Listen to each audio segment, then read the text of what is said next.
This is Hidden Killers with Tony Bruschi. Here now, Tony Bruschi. We're talking about the Delphi case. Robin Dreeke, retired FBI special agent, former chief of the Counterintelligence Behavioral Analysis Program, with us. Robin, when we talk about major investigative failures, they focus on evidence. What was tested, what wasn't, who said what, who did what. But beneath every failure is something far more than human. It's a psychology of the people involved. And when you read the Delphi depositions, the story that jumps off the page isn't just about evidence mishandling. It's about human beings under pressure, human beings making emotional decisions instead of analytical ones, human beings reshaping their own memories. Human beings locked inside a dysfunctional leadership structure. Human beings whose internal belief systems might have influenced the case more than the actual evidence did. So today, I want to strip away the paperwork and look at the investigators themselves, how they thought, how they reacted, how they communicated, and how this case spiraled into something that looks less like an investigation and more like a psychological implosion. So let's dive into this to begin with. From a formal, from the behavioral science standpoint, what are the easiest and the earliest warning signs that an investigative team is beginning to fracture internally? And how do you see those signs in the Delphi depositions that have now all been released? You know, and these can be really tough questions. And that's why I love your quote here, dysfunctional leadership structures.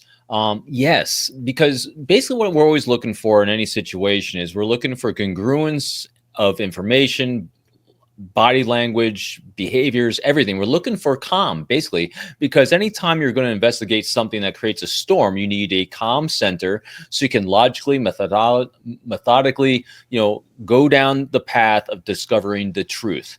And typically there you have a leadership structure at the top that is then dictating from their experience, from their reps, logical ways to proceed. And there are logical ways to proceed. And when we do our show here, as soon as we have a case pop up, I have a procedure and a process in my brain I automatically go to for thinking about and regarding what truth is and how to discover that truth. And so what we see in this case from the very get-go was chaos. Mm-hmm. And so anytime you have chaos, the first thing I think of is we don't have leadership. And when chaos ensues, frustration ensues, not just frustration with the investigators, the prosecutors, the defense, and most importantly, the families and the victims of the crime or horrendous action that happened.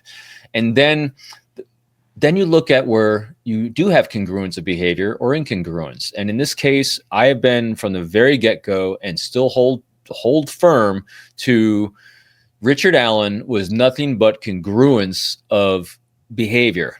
He was very congruent all throughout this, even with, and we'll get to it if you want to, the supposed confession that he did to protect his wife and family, which, by the way, I did the research again on this. In the entire time that in recorded history of any cases I could look up and draw up in deep research with AI and everything else, there has never, ever been a confession that was given where his entire reason he gave it was to protect his wife. At least not that there's been the record of that on. And I said record, right. Yeah, where that was the reasoning on, yeah. Right. I mean, he was very clear in his courtroom call, his jail room calls and everything about his focus entirely all the time was his wife and family. Every single other confession, and there's only one other one, I don't remember the case right now, that came kind of close, but it was actually because of trying to self-protection. Because most of the time, people confess to protect themselves. They protect themselves to get a better deal, to lobby for something, for guilt, remorse. And what we saw here was not that. And that's why we have an incongruence of that behavior. Yeah. I mean, that's a big thing when you look at Richard Allen and you look at, if we go to that angle of looking at those interrogations of him, the way that he handled it, the way that he acted. And if you were to compare that to other cases where you have, and in most cases, you have an extremely narcissistic human being who is trying to justify whatever bullshit they did, whatever lies they're going to spew and whatever they're going to do.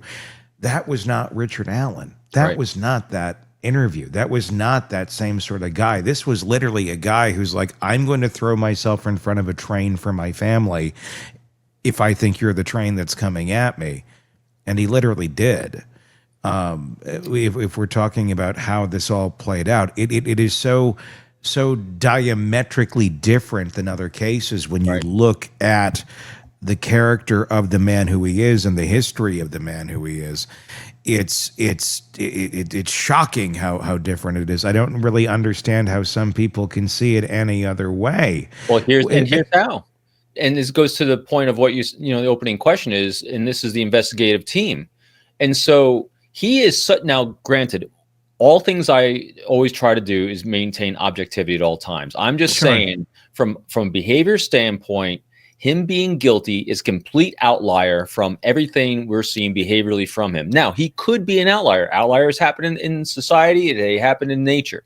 But in order to be convinced that he is an actual outlier, we need prosecution to allow everyone to see all the evidence that they have and allow defense to present everything that might be a mitigator of these things, be able to talk about actual evidence that wasn't lost, interviews that weren't lost, confessions from other people that weren't able to be admitted. I mean, there's so much. And let's talk about that, because there is so much chaos in this case. Two of the lead investigators can't even agree on a deposition in terms of, was the FBI fired from the case? Did they kick them out? Did anybody kick them out, or are they still there? If you can't even get the basics down of who's involved, who's sticking their hand into this cookie jar that you supposedly have all this control over, and you just want to make so local, and your two lead investigators have no clue who's actually coming and going. I mean, what the hell is that? I mean, either that's a cover-up of some sort and nobody knows what the official story is, or just extreme dysfunction.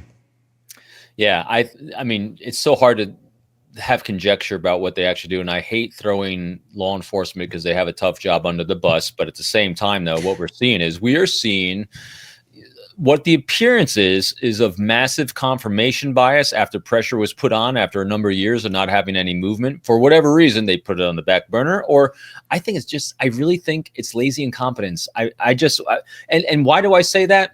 I don't have a lot of data points, but when you look at the data points of how they conducted the interview / interrogation of Richard Allen, I'm like, these senior looking guys were horrible at the interview. And so that's a data point you're seeing with all these other data points of incompetence. Do I think it's intentional incompetence? Not necessarily. I just think they, my technical term, they're being stupid. And I think they're going for a conclusion that they already had predetermined. And so when you have your own confirmation bias of what you're trying to see and what you're trying to find, you exclude everything else, or you make it easy to not find it. You make it easy to get rid of it. You make it easy for it to disappear. And when you kick out objectivity, and this is what's really key in investigations, and we've seen this with other cases we cover all the time, including like the Epstein case, when you are so close because it's a small town, and this is the case of the kid that was just all but acquitted of raping those two girls, because the judge lived there for 50 years. In Stillwater, yeah. Yeah, in Stillwater, you wind up so close to the case that's why you call in someone objective. That's why you call in the FBI. That's why you call in people that don't have a vested interest in the outcome. They're there objectively to be your loving critic. They kicked it out. When you kick out objectivity and you have that kind of confirmation bias in a small town, and you're trying to serve, now, I'll give them benefit of the doubt. They're trying to serve the victims' families. Okay, but now you're victimizing someone else. Yeah. The Delphi investigators were staring down a furious public, literally years of no answers, national attention, years of dead ends, overwhelming emotional pressure. There's a lot that certainly was on them to try and get to some sort of an answer. And when we watch those interviews, and we're talking about what went on in the interrogation room with Rick Allen, They seem very confident in their ways. Now, it's easy for us to Monday morning quarterback it, or just look at it from, hey, here's what's effective, here's what's not. Maybe we should learn a little better ways of interviewing people today in 20 or whatever year this was when this took place. But they seem to be kind of stuck in a certain way of doing things. When we look at that, when we look at just how they handle it, these are folks that I don't think look back on their performance, and I'm going to call it a performance, even though it's their interrogation. And I don't think they look at it from the angle you're looking at it from. I don't think they're looking back on that going, we could have done better. I'm going to guess they're still looking at it going, we knocked it out of the park. Yeah, maybe, most likely, who knows? But unfortunately, what you tend to do is you tend to be your own worst critic, or not. But Sure. like in that interview, the likelihood of them looking at themselves too much is the problem, because what they weren't looking at was Richard Allen. And it's easy for people that are in that position to be the Monday morning quarterback, and then for them to call out someone like me being critical. And what I'm not doing is I'm not being critical because that was a tough situation if they don't have a lot of reps doing that. But what they weren't really paying attention to, Richard Allen didn't spike their curiosity, because that's what you got to be as an investigator. And even there, if they went in trying to find truth rather than trying to prove he's wrong or get him to admit he's wrong, and those are two different things.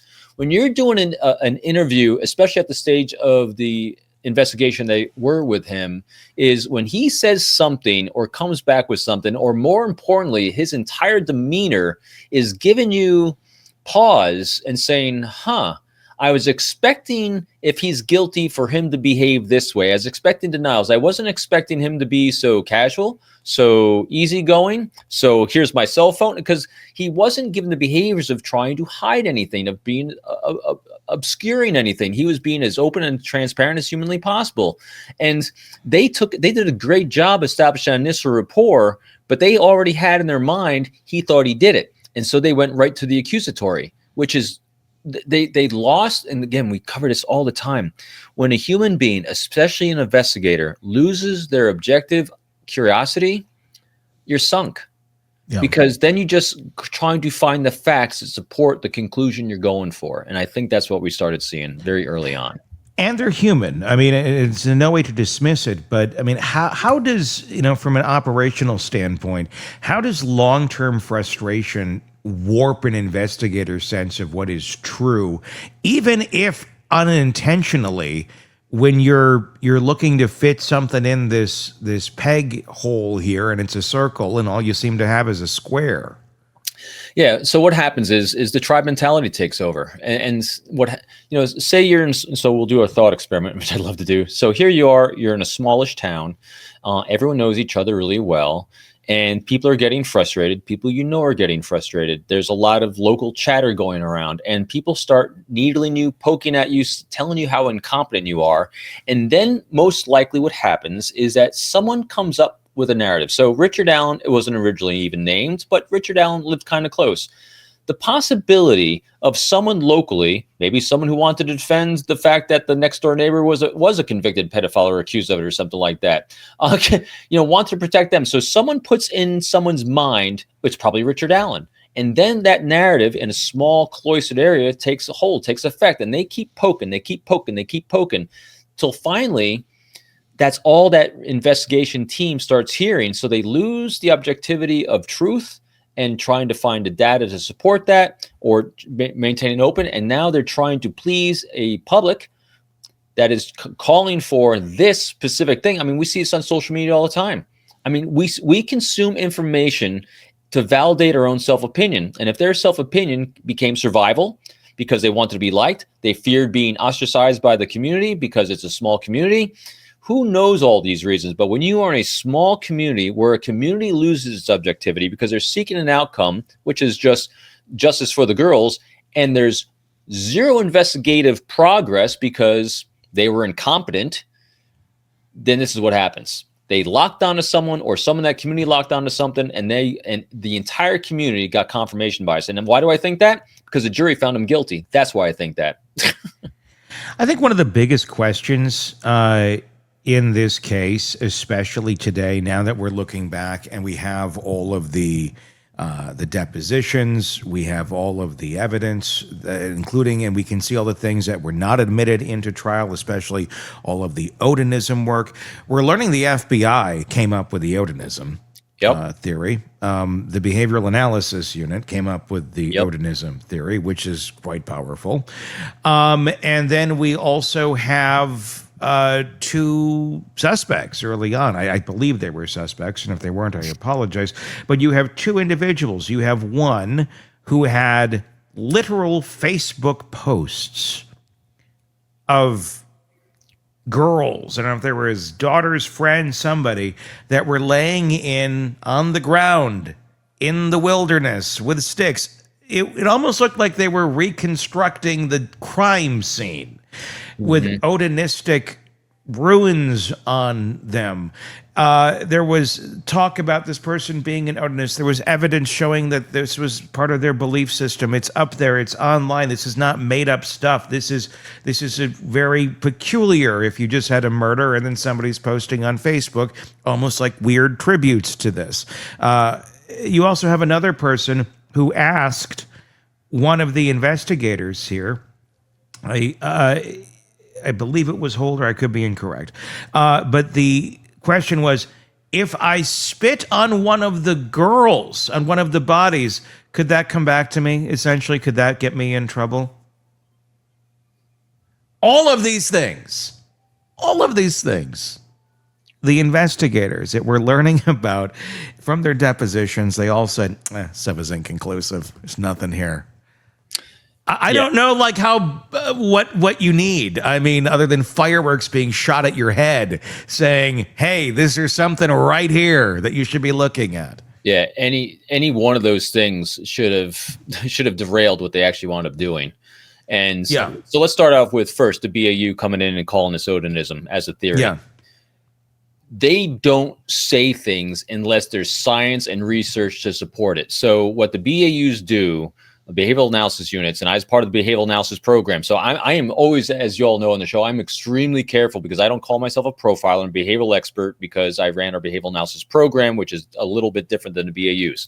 Those BAU guys are so good because they base everything that they say on science, research, and then they come with the conclusions. They use a very scientific method to come up with a profile of what they see given evidence and data. And as we saw in the yogurt murders years ago, the BAU came in, and because they didn't have enough data, they didn't give a profile of who they thought this was. And everyone was outraged that the profilers came in and they couldn't come up with the yogurt shop murders. They couldn't come up with a profile. Well, because they don't make wild ass guesses. Yeah. And that's why if they came in and said there's this Odism thing here, you damn well better listen, because they don't make shit up.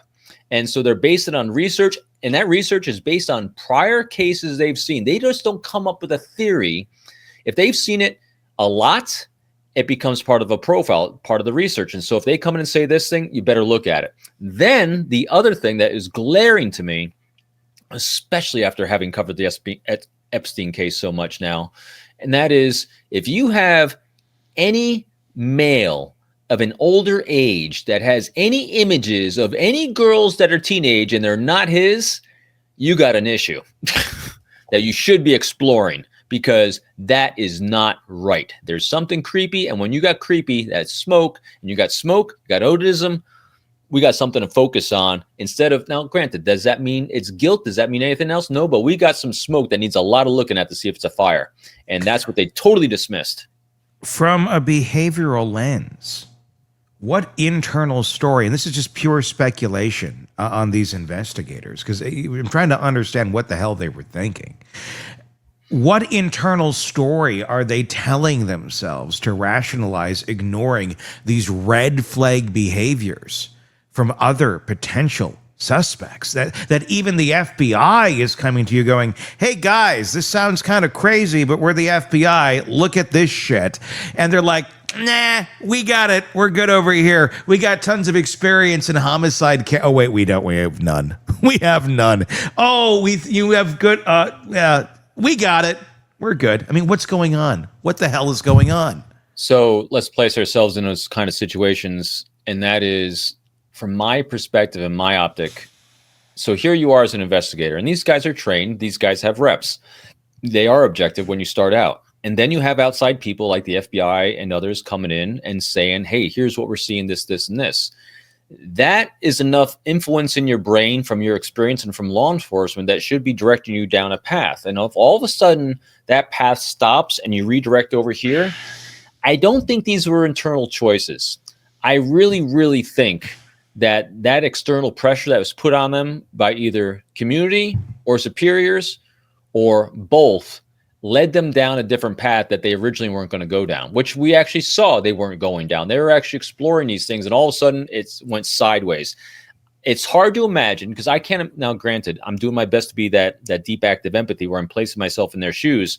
If I'm in their shoes and I don't have external pressures, those are the paths I'm choosing to go down. You don't have to be a behavior expert. All you have to do is have access to the Google machine to see that Richard Allen's pattern of behavior does not fit other homicidal killers of girls. It just doesn't fit.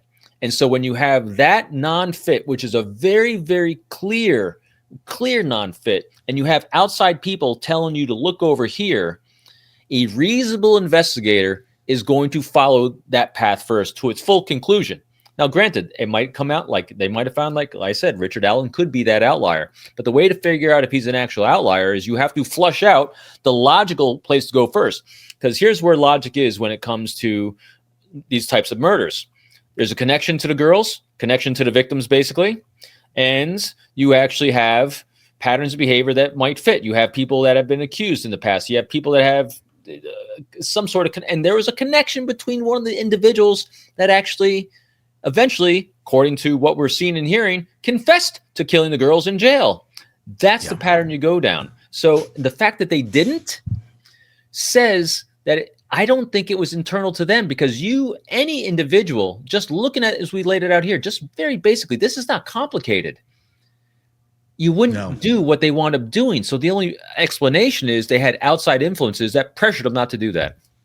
There's so many questions here in the Delphi case against Richard Allen, who is serving the rest of his life behind bars as of right now, unless people wake up and go, this seems a little bit off. There seems to be a lot of problems here with this case, which if you just take the time to look at the drop of evidence and the depositions, it's just riddled with so many obvious problems. Robin Dreeke, retired FBI special agent, former chief of the counterintelligence behavioral analysis program, talking with us right now about all of this.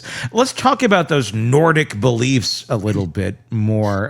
The behavioral analysis unit came out and said that there were some initial investigators that were in on this, that were looking into it. One of them died under mysterious circumstances. The fact that it's interesting because it's brought to the light of day of Odinism. This and to the general public, it's like, what is this? And then you start digging deeper into it. It's like, oh, well, look at all these prison guards who have these Odinism tattoos. Look at all these other folks in the community who seem to have some sort of link or belief system here, or at the very least felt compelled enough to ink it up on their body. That means there's some sort of something going on here. What exactly is it? Do I think it's some sort of a child-killing cult? That seems a bit out there.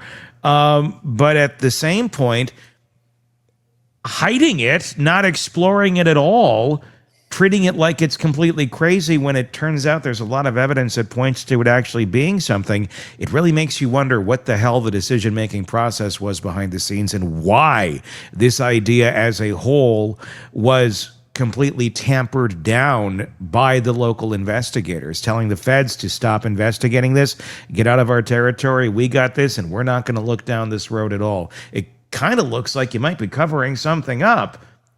Or you think it's crazy. I don't know. It could be a little bit of both.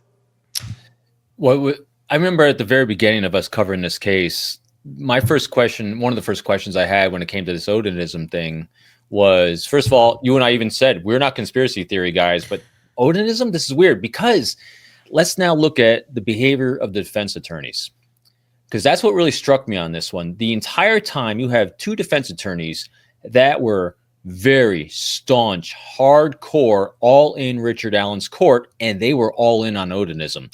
And I was like, what is making these? Because what happened then was everyone tried portraying them as lunatics, as kooks, but it doesn't fit the narrative of these defense attorneys. They're not lunatics. They're not kooks. They're very well educated. And typically, if you have a defense attorney that then was willing to go pro bono to defend someone who they had everything stacked against, especially with the lawyer Gull, not lawyer, Judge Gull, you know, you're like, this doesn't make sense. Why would these two defense attorneys be all in on this kooky thing that someone's? Well, now we know why. Because the FBI said so.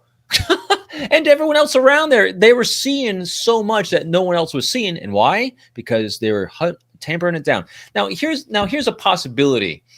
You know, because this became so muddled and a bit convoluted with the girls being murdered. You have the neighbor that was somewhat connected to these girls. Again, it's a little muddy to who did what, where, when, and you have another jailhouse confession to this. Now, what we don't know is, was that guy an Odinist? Wasn't he an Odinist? Did maybe an Odinist group came across these girls after they were murdered? I mean, there's so much weirdness in there that I think they just wanted to get rid of it all. Just too dirty, just too much, just too complicated. And at the end of the day, they just needed something simple. They needed an answer for the community that had been begging them for years. And when you start to dismiss people, you start to dismiss the FBI from helping. Oh, we don't need your help anymore. And your community is still mad at you and you still don't have answers. You got to come up with something. Yeah. So here's a great. Oh, and I hate doing these conspiracy conjecture things, but so now let's reverse that lens again. So here's let's suppose in our world of make believe we actually do have an onus group inside the Delphi area here. One of the objectives of every group and organization is what? Recruitment. Got to keep the thing alive. And if all of a sudden the community finds out, because they're trying to grow their Odinist cult, that we killed two girls, what's that resonate for recruitment? I don't know. I don't think that would be a great sell, but I'm not into Odinist. I don't know if that's a big sell. You got to push it off on the guy that's the outsider that just moved there like 10 years ago. That's not part of the Odinist cult. So okay, it's not what they do. Okay. Right. See? So again, pure 100% conjecture. But again, we got to explore this is what investigators do. You got to explore all these different possibilities. So now as an investigator, I come with this theory that, all right, so let's play it out. Because this is what you do. If someone gives you an idea, one of the exhausting things that takes so much time in investigations is you follow leads to logical conclusions. So what you're trying to now do is I'm going to disprove that theory. I came up with a theory that, all right, let's suppose it's Odinist because the FBI said it's Odinist. What were some reasons why the Odinists would want this suppressed? Oh, it's not a legal religion or anything like that. Seems a little kooky, a little weird, but not to them. But if it's tied to this, well, it might. Everything I just came up with. So what you now need to do is you need to flush it out so you can say beyond a reasonable doubt, we don't have Odinists here. This isn't part of this community. And how do I prove that? Well, I interviewed this person, this person, this person, this person. And now since the FBI, now what I got to do is the FBI put in that report why they believe it's Odinism. I got to be able to flush all that out. All these things we're saying, you always have to disprove something in order to move on to something else. They didn't do it. They completely ignored it. Was it they didn't want to have more work? They didn't want to have... Or they couldn't. Or they couldn't, yeah. Because it actually was true. So it's either they didn't want to work or they got pressure. Remember, this thing is about pressure. Yeah. Because a reasonable human being would not follow the path of Richard Allen. It just doesn't fit the pattern of his very, very easy behavior to follow. He was not a complicated person to figure out. You figured him out watching that one interview of him. I have never seen an interview of someone innocent that was different than that. He acted like someone who he wasn't hiding anything in those interviews. And that's what was really striking to me was like, wow, I was expecting X, Y, and Z because someone that even has some semblance or knowledge of these two girls or maybe some thought. I mean, here's another thing that too, he was so unaware of these two girls that he didn't even give a registration of recognition to them. And so, because even if, so again, you play this forward as an investigator, if he was even aware of these two girls' existence in life at any level where he has a connection to them, you're going to see a pause, you're going to see thoughtfulness, because he might have, because even if he fantasized about teenagers in any way, you're going to see that pause. You're going to see a different reaction than what you got than the completely, whatever, here's my phone. I mean, his transparency in those interviews and willingness to share was good to me. And also, he doesn't live a complicated life. He doesn't have a huge social media footprint. There's nothing to be uncovered that's going to take years and years of uncovering. It's not going to be like hundreds and thousands of interviews of people you got to do in this guy. He is straightforward, pretty basic. He's a vanilla guy to look at. He's an investigator's dream because he's easy. There's nothing there. He's got a wife, he's got a kid, he's got a home, he works in a community. Boom. Why do you think it is, Robin, that when we look at this case and we look at the treatment of Richard Allen as a pretrial suspect, where they put him away in a prison in solitary confinement, basically tortured him for more than a year. We've now seen, there's been an image that has come out, basically a mugshot from within the prison system, very grainy, it's of a man that's been tortured. Black eyes, sunken, just a shell of a human being. It looks zombie-like. And this was a man who, at that point in time, still had not been convicted of a single crime. Why do you think there is such a dramatic disconnect between the people who are utterly outraged by this and those that seem to think there's absolutely nothing wrong with this whatsoever in our system? I mean, again, a man who has not been convicted of a crime, basically tortured nearly to death. He could have easily died had he been in slightly worse health. He probably wanted to. Yeah. And this... we're just like, oh, that's cool. That's how we do it here in Indiana. Like, we're not in India. We're not in some other third world country. We're Indiana. And this is like A-okay with many people. Why? How do two different people, both seemingly normal, healthy, both maybe raising families, taking their kids to school, not abusing them, not killing them, not doing horrible things, one is just A-okay and the other's like, what the F did I just say? People want justice, and they're gonna jump to easy justice sometimes, and I think that's what we saw here. And you hit on the other major part of this, which I do not understand whatsoever, and that's his treatment in pretrial treatment. It was unbelievable. The torture they put him in isolation, got the confessions they wanted. And I've just never seen a case like this handled this way before. I mean, in the United States. No, exactly. That's a good point. Nelson Mandela, in his book, Long Walk to Freedom, had a great quote because he was in prison for much of his life. And it was in horrendous conditions most of the time in apartheid South Africa. And he said, you can judge the character of a nation by how it treats people like me, by its convicts, by its prison system. And now, granted, you're not looking for a convicted murderer like Koberger to live in the Ritz-Carlton like he's getting. But at the same time, though, they are to be afforded at least, the ability, especially pre-trial, to live and be able to not be deprived of food, sleep, sunshine, the ability to go to the bathroom without eating it. I mean, some crass stuff he had to do, and he was suffering. Pre-trial for years. It makes no sense to me whatsoever. And then to be not denied counsel on so many times. Are we just so quick here in our country where if you've been charged with something, it's just, well, you must be guilty, so we don't care what they do to you? Well, that's what it feels like. Now, and this goes into the other thing we've been seeing too. It depends on what class you are. If you're the Epstein class, well, then you are innocent, and everyone else is guilty. So, but that's if you why work at the CVS and you have no track record, well, we're going to torture the shit out of you, and you better be stronger and hold up to it because I know I could do it. Because the stupid things people say where they're like, "Well, I wouldn't have confessed." Really? We both said the same way. Really? Really? Yeah. I think if you were put into those situations, I think you could have gotten me to say I was Adolf Hitler or something after you're being put through that sort of shit. You would identify as anything you wanted someone to identify you as if it would make them stop torturing you. And here's the real key to that, Tony.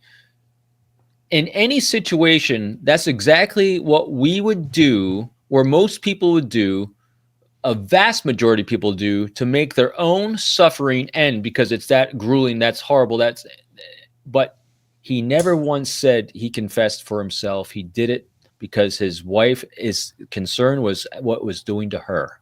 Yeah. That is what was most striking me throughout this entire thing, was the focus on her, the focus on family. He's the one that is suffering, and and this is the other thing too. Her heart was breaking listening to him. People that do abhorrent things to teenage girls or any women or anyone else do not garner the kind of healthy relationships that you saw coming back to him from her. It just doesn't happen. You never saw anyone coming to Lori Daybell Vallow's defense saying, "Oh my God, what are we going to do without you?" They're all like, "Who? Do we have someone named Lori Daybell Vallow in our family?" But you see what I mean? So all you got to do is do a very cursory comparison to anyone else that you've seen in any other situation like this that's being, accused of anything, and look at their reaction. Look at the family's reaction. The best teller of guilt or innocence in many situations is, what do the people around you think? Are you in healthy relationships or unhealthy? I mean, that's literally the first thing I do in every single situation when we have a horrendous thing happen and we have people of interest that pop in my scope. One of the filters I use is, does this person have healthy relationships or unhealthy relationships or no relationships? And that is one of the first filters I start doing. And this guy had healthy relationships, both his feelings towards his wife and family, and more importantly, theirs towards him. Yeah. Because you didn't, I mean, now granted, you could have trauma bonding and things like that, but when the perpetrator's behind bars and being treated like that, the trauma bonding is going to get broken at some point. Yeah. What's so sad, I mean, what eats me up about this case is Richard Allen already had some mental health issues, depression and anxiety, as many of us do. And I can't imagine what he's going through right now behind bars, because they're still being insanely secretive about everything. And he's accused, for the offense that he gets, the big D behind bars too. Yeah, he's behind bars now. I mean, and there's far less communication. Kathy Allen's had issues just trying to be able to get in contact with her own husband. It's insane. It's so. Look, if we get somewhere with this, great, and I hope to God he gets another trial.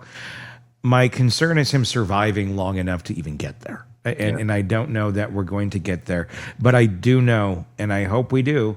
But either way, all of the fuckers in this that railroaded this, for whatever reason, their names need to be known. And their unprofessionalism, and whether it's arrogance, whether it's stupidity, whether there's another reason behind it, that all needs to be figured out. Yeah. And if it's just stupidity and arrogance, then they do not need to be in the places of power that they're at, because God knows who else has been affected by their shit decision making, and I'm going to guess there's a lot of people on that list. It's so messed up, and there's so many questions, and that's why we're going to keep following this, because it's dark and it doesn't seem to end. Every time a new chapter opens, it's like, oh, well, this reconfirms just how bad the investigation we thought was tenfold. It's shocking. I Robin? hope. Yeah. Yeah. Well, yeah. I'm sorry. Before we go, and you said, I hope he survives. Well, the one thing that keeps people surviving is hope, and I hope that he knows how much people are thinking of him, and his lawyers are working. When I saw this thing pop again, I'm like, we have hope, hope for justice. And again, if nothing else, let's keep the focus on the victims. Yeah.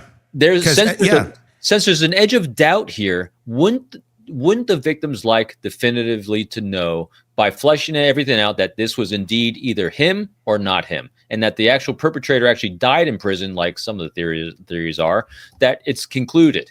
So let's just get some truth and some transparency so that the victims can finally have closure, and no doubt. Without a doubt. Robin Dreeke, retired FBI special agent, your current book, Unbreakable Alliances, available wherever books are sold. Be sure to go and check that out. Thank you so much for your insight, as always. Until next time, for Robin and Todd, I'm Tony Bruschi. We will talk again real soon. Want more on this case and others? Then press subscribe now and don't miss a moment of true crime coverage from Tony Bruschi and the Hidden Killers podcast.